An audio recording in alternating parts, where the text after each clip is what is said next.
To my future employer in Hong Kong, good day. My name is Novi Jane Christine Cagas Linian. I am 35 years old. I live in Iligan City, Philippines. I am married. My husband's name is Giancarlo Linian. We have 3 children. 1 son, 14 years old. 2 daughters, 6 years old and 2 years old. I am Roman Catholic. I am graduated in 2-year course, diploma in computer studies.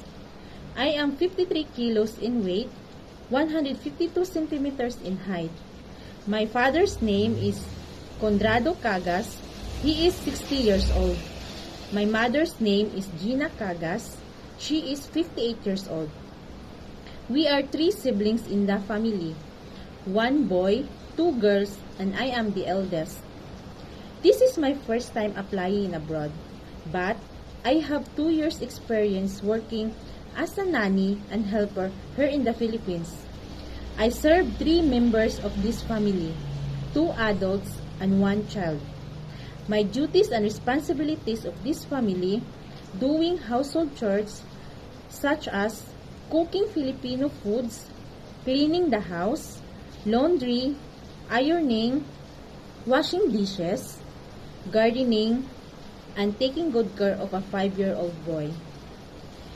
I want to work in Hong Kong because I want to earn a high salary to support my family here in the Philippines. To my future employer in Hong Kong, please choose me as your domestic helper.